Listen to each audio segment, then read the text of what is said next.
रहस्यमय जीव आदमी की छाती पर घूम रहा था। आदमी इतना डरा हुआ था कि हिल नहीं सका। फिर वह आदमी के शरीर में घुस गया और प्रयोग की सफलता से खुश हो गया। रहस्यमय जीव फिर से बाहर निकला। बगल की महिला डॉक्टर भी इस दृश्य से डर गईं। ये जीव प्लिंटर ग्रह से आते हैं और जैविक जीवों पर परजीवीकरण करते हैं। अंतरिक्ष यान पृथ्वी पर उतरा और उसने सहजीवन प्राणियों को मानव शरीर के साथ जोड़कर सुपर योद्धा बनाने की कोशिश की। ये रास्ता असहनीय था और वह नहीं चाहती थी कि और लोग मरे। उसने रिपोर्टर एडी को पाया और उसे गुप्त रूप से प्रयोगशाला ले गई। उसने कई प्रायोगिक रोगियों को कैद देखा। बाहर निकलते समय एडी ने सुपरमार्केट के दरवाजे पर उसे बेघर महिला के रूप में पहचाना। महिला को बचाने की कोशिश में उसने गलती से अलार्म चालू कर दिया। उसने आग बुझाने वाला यंत्र उठाया और कांच की ओर बढ़ी, पर महिला ने अचानक एडी को धक्का दिया और उसकी गर्दन पर काली सिम्बियोट की गेंद चिपक गई। एडी इतनी डर गई कि भाग गई। सुरक्षा गार्डों ने उसका पीछा किया। वह सहजीवन से टूटी और भारी धातु को दूर फेंक दिया। जाल उछलकर लोहे के जाल से टकराया। सुरक्षाकर्मी उसका पीछा कर रहे थे और एडी तेजी से जंगल की ओर भागी। जब दल पास पहुंचा तो एडी कहीं नहीं था। पता चला वह पेड़ की चोटी पर चढ़कर भाग गया। लेकिन तभी एडी को भूख लगी और उसके शरीर में जहर ने उसे नियंत्रित कर लिया, जिससे वह रात के खाने के लिए एक रेस्तरां में आ गया। रेस्तरां के मालिक ने मछली टैंक में छलांग लगाए और एक बड़ी झींगा मछली पकड़कर खा ली। इस अजीब व्यवहार से मेहमान उसे घूरने लगे। घर लौटने के बाद भी एडी की भूख शांत नहीं हुई। अत्यधिक खाने की वजह से यहाँ तक कि कूड़े के ढेर से भी वह खुद को खाने से रोक नहीं सका। अचानक उसके शरीर से एक आवाज आई जिसने एडी को डरा दिया और उसे इंतजार करने को मजबूर किया। जैसे ही एडी ने पेट भरा, शरीर का जहर सतर्क हो गया और उसे दरवाजा न खोलने को कहा।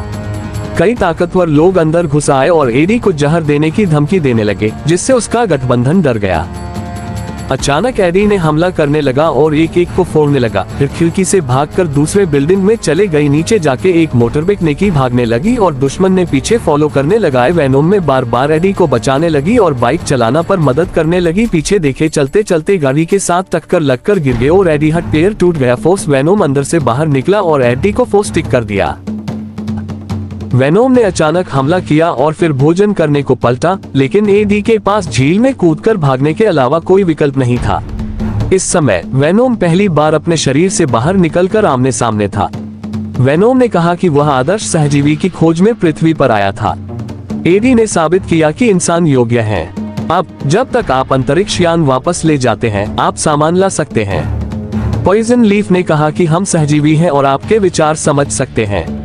उन्होंने एडी को हारे हुए के रूप में मजाक उड़ाया और सहयोग करने को कहा, नहीं तो जीवन के लिए साव। एक समाचार कंपनी ने अपराध उजागर करने की कोशिश की, लेकिन गार्डों ने रोका। दबाव दुए ने एडी के दिमाग को पढ़ा और उसे इमारत के शीर्ष पर चढ़ने के लिए प्रेरित किया। वहां से शहर के दृश्य देखकर दुए को लगा कि पृथ्वी इतनी बदसूरत नहीं है और उसे नष्ट करने की हिम्मत नहीं हुई। तभी एक विमान उसके सिर के ऊपर से गुजरा। आवाज से दुए की आंखें खुली और वह एडी से अलग हो गया। दुए ने फिर से एडी को बचा लिया। वे एक कार्यालय में घुस गए। गोली मारने का अपराध मेज पर रखने के बाद वेनम उसे कूदने के लिए ले जाना चाहता था, लेकिन एडी ने लिफ्ट चुनी। हथियारबंद लोगों ने एडी को निशाना बनाया। एडी ने वेनोम को बुलाया। पुलिस ने गोलियां चलाई। वेनोम ने धुआं बम पकड़ लिया और पुलिस को भ्रमित कर दिया। आपने अपना कौशल दिखाने का मौका लिया, उन्हें पकड़कर फेंक दिया। पुलिस वेनम की चाल नहीं समझ पाई। वेनम ने उनके हथियार छीन लिए और उन पर फेंक दिए। उन्होंने वेनम पर फ्लैश बम से हमला किया, लेकिन वेनम कूद गया और उन्हें फिर उसने लोहे का फ्रेम हटाया और वेनम ने छलांग लगाई। एक व्यक्ति को पकड़कर फेंक दिया। अंत में पूरी सेना खत्म हो गई, लेकिन वेनम ने जीत की दहाड़ लगाई। इस समय एडी की पूर्व प्रेमिका एनी डर गई और चिल्लाई। आगे क्या हुआ ये देखने के लिए वह एडी को अस्पताल ले गई। एमआरआई शुरू होते ही उसके शरीर से जहर निकल गया। तरल पदार्थ पंप किए गए। डॉक्टर ने सांस बंद कर दी। जांच से पता चला एडी के अंग जहर से नष्ट हो गए थे। डॉक्टर ने छुट्टी ली। एनी ने एमआरआई शुरू की और एडी को बंद केबिन में बंद कर दिया। एडी ने जहर को डांटा, फिर जाने को तैयार हो गया। अचानक जहर वेंटिलेशन छेद से निकल गया। एडी जो लिफ्ट से निकलने वाला था, उस पर वेनोम नहीं था और उसे एनेस्थीसिया की सुई से गिरा दिया गया। वेनोम ने देखा और जल्द ही एडी को वान बियाओ के अड्डे पर ले जाया गया। उससे पूछा गया वेनोम कहाँ है, पर एडी ने कहा मुझे नहीं पता। इस समय सान बियाओ के शरीर से एक जहर जैसा राक्षस निकला, जिसने एडी को डरा दिया और उसे हत्या करने के लिए मजबूर कर दिया। एडी उसे एक छोटे जंगल में ले गया और उससे निपटने के लिए तैयार हो गया।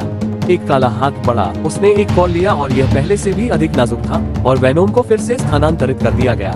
ये पता चला कि एडी के शरीर में जहर अब एनी के पास था।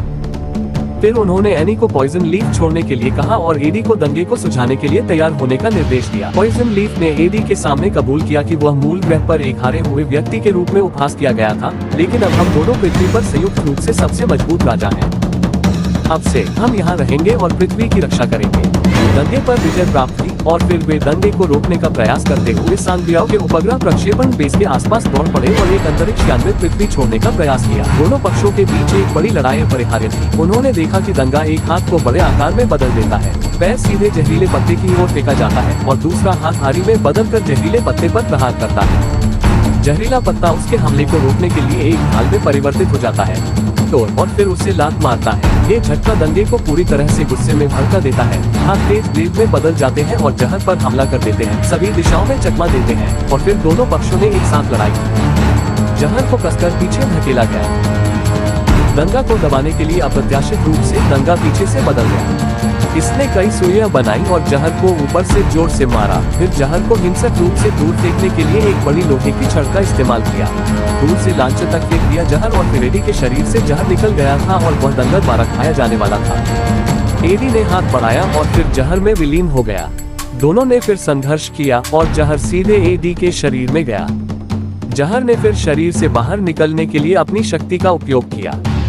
महत्वपूर्ण समय पर एनी ने उच्च आवृत्ति ध्वनि तरंगे चालू की। एडी और वानबियाओ को उनके शरीर से बाहर निकाला और वानबियाओ को मुक्का मारा, फिर नीचे गिरा दिया। जाते समय सांबियाओ ने एडी को पीछे से चाकू मारा। तुरंत बाद दंगा अंतरिक्ष यान के कॉकपिट में कूद गया।